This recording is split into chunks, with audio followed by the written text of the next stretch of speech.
This was a great week for AEW. They put on what I thought was the best top-to-bottom episode of Dynamite that they have ever produced. Jon Moxley was back defending his IWGP United States title, which he will be defending against Lance Archer in a Texas death match this Wednesday. I had said Archer needs this win, and he does, but a lot of you astutely pointed out that Archer is no longer a contracted New Japan talent. So they can't just unilaterally give him the championship. True enough, but I still think he should win. And even if he's not under New Japan contract, that does not mean they can't work something out to facilitate a title change on TV. The relationship seems to be as good as it's ever been right now between AEW and New Japan. So I still think he has a shot at winning. Ricky Starks. He is the new FTW champion, and Brian Cage has been excommunicated from Team Taz. Hangman Page got a superstar reaction, just a megastar reaction, challenging Kenny Omega to an AEW World title match. Cody Rhodes and Malachi Black, they had a big pull-apart brawl. And Darby Allin, main event Darby, bringing in the numbers again, beat Ethan Page in a coffin match. Over 1 million live viewers for Dynamite this week. They were back above 1 million, their best number in more than 2 months. First for the night on all of cable. And, you kind of get used to hearing that for WWE. Not every week, but on a lot of weeks. Raw, as bad as a lot of those shows have been, still will end up being number 1 on cable for the night. For AEW to be able to pull that off is a feather in their cap. Because that's not something, they don't have months and years of being number 1 on, cable on any night. The fact that they can do something like that is pretty impressive. And what's great about that is that it means that that entire month off, all the preemptions, a month of preemptions from the usual time slot, didn't have as negative an impact on them as you would have expected. They rebounded very quickly. And they better enjoy it while it lasts, because they have a lot of competition in the next couple of months with the Olympics. They have that show, The Challenge, is coming back to MTV next month, which did big numbers last season. But the other great news for AEW was how well the ticket on sale was for their New York City debut in September at Arthur Ashe Stadium. They moved so many seats, they decided to open up sections that they were not planning on opening. So they're not sold out yet, but they have a very good shot at it. They've already sold more than 15,000 tickets for the show. This will be the highest attended show in AEW history. And you couple that with their Newark show the week before, it means that on back-to-back weeks, AEW is going to be bringing in more than 30,000 fans to the New York, New Jersey area. And that, coupled with WWE selling over 40,000 seats so far for Summerslam in Las Vegas next month, which is very likely going to surpass 50,000 once they announce the John Cena Roman Reigns main event, if that's what it is. It's great to see. It's a great thing to see. It's great to see that despite the restrictions and 16 months of no fans, the level of enthusiasm is still there to come out and to see these shows. I want to see both promotions do well. I just want them to do it the right way. Which is why I get so frustrated with the stuff I see on TV. But it wasn't all good news for WWE this week. A live SmackDown in Atlanta that was scheduled for September 17th was canceled with no reason given. They had a pre-sale already, and about an hour before the general on-sale, the event got pulled. There was also a super show in Gainesville, Florida that was set for August 8th that was canceled with no reason given. And according to WrestleTix on Twitter, they had over 1,200 tickets sold so far for that super show with a capacity of about 3,400. Not a very big venue. So, it's not as if they only moved about 500 seats. I don't know what's going on here, but if you can't sell out a small venue like that for a super show with Raw and SmackDown talent, that ain't good. Before this week, the last SmackDown in front of live fans was March 6th of last year in Buffalo, New York. 70 weeks later, they were in Houston on Friday for what I thought was a good show. It's kind of funny to look back on, that first SmackDown coming out of 9/11. It's kind of one of those memorable landmark SmackDowns you think back to. That also was in Houston. So the first post 9/11 SmackDown was in Houston, and the first post-pandemic era episode of SmackDown also in Houston. They have a new set that they're using for Raw and SmackDown, which really isn't all that different than the previous set. It's just a giant screen. Not very creative. Look good. Not saying it didn't look good, but not really thinking outside the box, though, if you're trying to come up with an innovative new set that makes the show look and feel different. This doesn't get the job done. But the first person to greet the fans, much like WrestleMania, was Vince McMahon, who strutted out and said, "Where the hell have you been?" before strutting right back to the locker room area. Short and sweet. The man can't cut promos anymore. He can't, with that voice. He can't do it. It's very sad.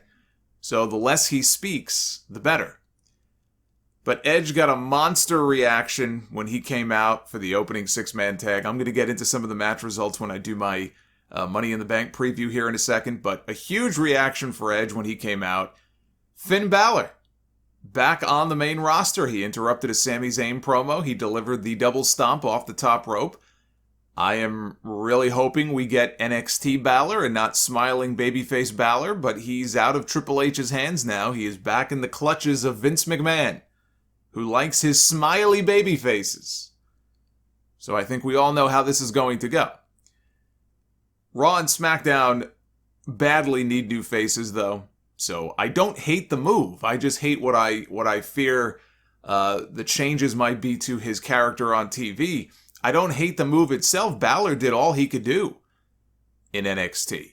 And he could have hung around for another 6 months or another year. He could have been one of those guys like a Tommaso Ciampa or an Adam Cole, who's already been champion multiple times, and he's, fought all the big NXT names there are, and he just sort of hangs around to improve the brand and, face some of the newer guys. But, Balor is somebody, it's not like he's at the end of his career. He's got more to accomplish. And as we talk about how badly Raw and SmackDown need a refresh, and we have a draft coming up, although, according to Andrew Zarian, the dates of the draft have changed. It is no longer going to be the end of August, beginning of September. They are now looking at early October, which has been the usual time they reserve for these shakeups, which is a terrible time because then it goes right, a month later, it goes right into Survivor Series and the whole brand warfare thing, which means nothing because you just had a bunch of people who went from one brand to the other and they're supposed to pledge brand loyalty 6 weeks later. It's ridiculous. So there will be a draft, it's just not going to be coming for a little while longer. And the draft will hopefully help shake things up a little bit, but they badly need an infusion of new talent, both male and female, especially female. And I know they're taking steps to work towards that on SmackDown. They have Tegan Nox, they have Shotzi Blackheart, they have Toni Storm is on her way in. I mean, they're going to have to bring some new faces in now. You got Bayley gone for 9 months. But on the men's side, on both brands, they need some new faces too. So again, I don't hate the move. Speaking of Shotzi Blackheart, we had Shotzi and Tegan Nox picking up another win over the women's tag team champions, non-title, in fluky fashion. Beating the champions twice earns them a tag team title match in the future, and they should win. Because I don't care if they beat Natty and Tamina another 5 times. Hey, fuck, let them beat Natty and Tamina every week until the end of the year. If their fluke wins, and then they lose when it counts, you have accomplished nothing. Nada. So they should win. Other than establishing that these women can't hang, which is all that you establish if they go to the big title match and then they fall short.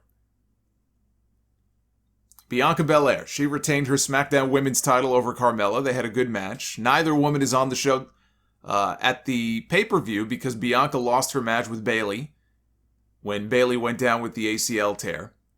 By the time Bayley comes back from this injury, if she really is out the full 9 months, it's going to be 2 years since this woman will have wrestled in front of actual people, actual fans.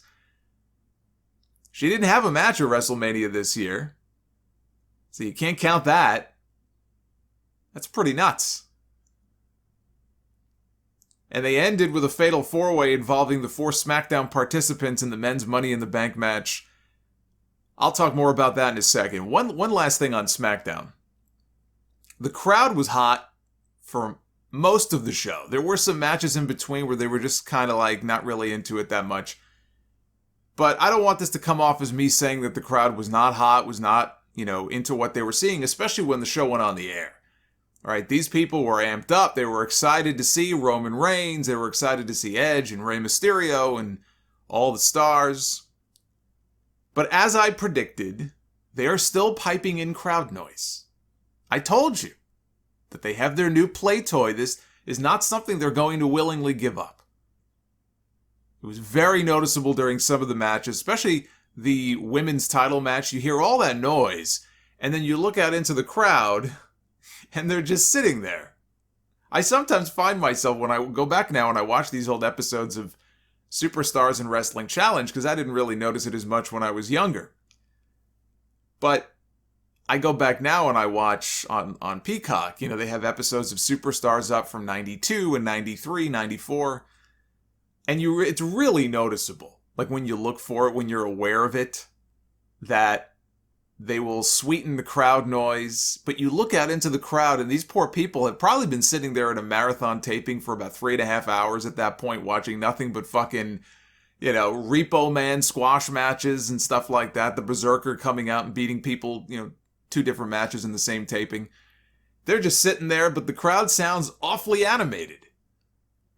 That's kind of what it was like watching parts of this show on Friday night. And, one of my listeners, he tweeted me. He was at the show. And he watched it back on TV when he got home. So it's 2 o'clock in the morning and he sends me a tweet. And he tells me, dude, they were piping in crowd noise, especially during the backstage segments. Yes. Yes, they were. And it's too bad because the crowd was enthusiastic enough on its own. It didn't need that extra little boost because it just wasn't necessary. But this is not going to go away. When you have over a year of being able to produce your show like it's some kind of movie, you're the director, and you want everything to go exactly the way that you want it to go, you're able to manipulate these reactions to your liking. You give somebody that power, they're not going to willingly give it up. So your ears do not deceive you if you felt the same way. To answer that question, because I got that from a few people, yes, they are still piping in crowd noise. And no, they are not going to stop.